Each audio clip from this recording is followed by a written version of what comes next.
Le procès de l'ex numéro 2 de la junte guinéenne, le général Sadiba Coulibaly, s'ouvre au tribunal militaire de Conakry. Nous savons désormais les raisons pour lesquelles l'ex-chef d'état-major général des armées, le général de brigade Sadiba Coulibaly et 6 de ses gardes sont renvoyés devant le tribunal militaire de Conakry après une descente musclée à son domicile à Kountia le 4 juin où ces hommes en tenue ont été mis aux arrêts.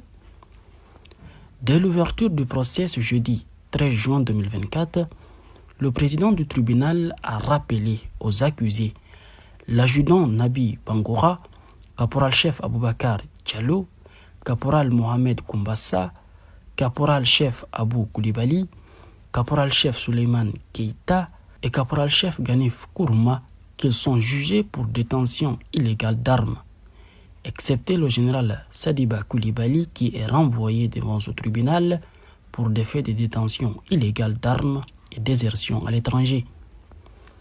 Après avoir décliné leur identité et expliqué les faits pour lesquels ils sont devant le tribunal militaire, le temps a été accordé au général de brigade Sadiba Coulibaly de répondre aux questions du président.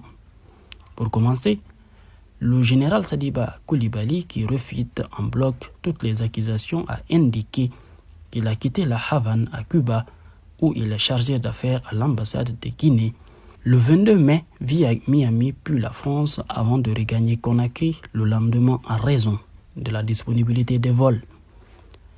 Et ce voyage, dit-il, n'est nullement un abandon de poste. Il dit avoir quitté l'ambassade qui est un territoire guinéen à Cuba pour venir sur le territoire guinéen pour une mission pour régulariser la situation du personnel de l'ambassade qui est resté 5 mois sans salaire.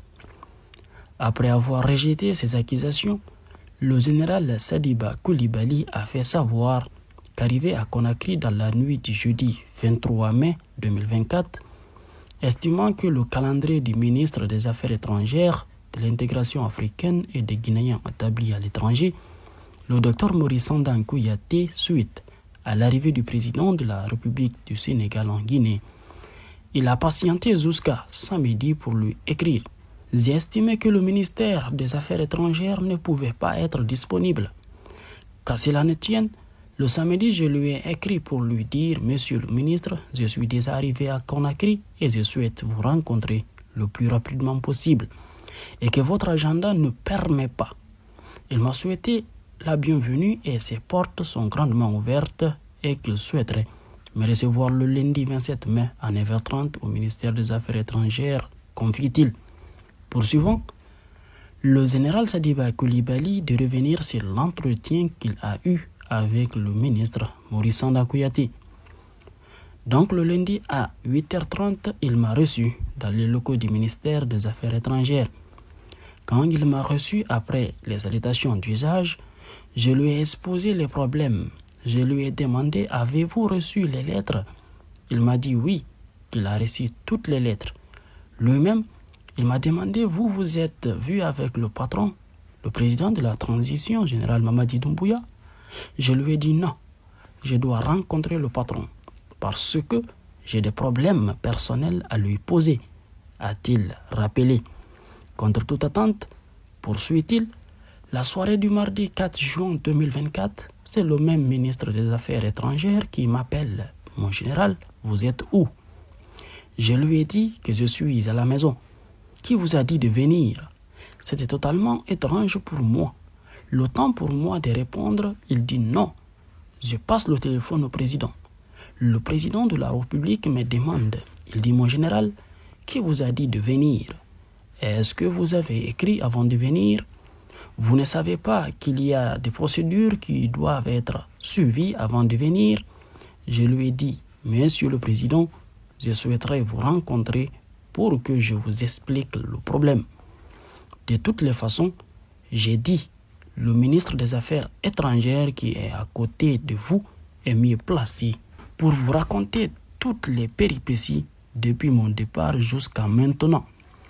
Le général Sadiba Coulibaly d'ajouter, comme quelqu'un qui cherchait à sauver sa tête en enfonçant la tête d'une autre personne, pendant que je parlais avec le président, écoutaient parce qu'on dirait que le téléphone était sur haut-parleur.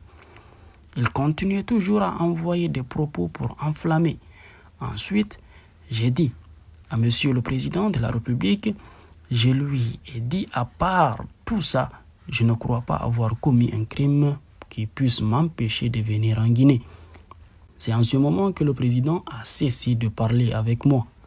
Le téléphone était maintenant avec le ministre des Affaires étrangères qui a continué à me traiter de tous les noms d'oiseaux. Traite déloyale, de tout, avant d'aller jusqu'à douter de moi. Il n'y a pas de mot qu'il n'a pas essayé. Et en réponse, j'ai répliqué aussi.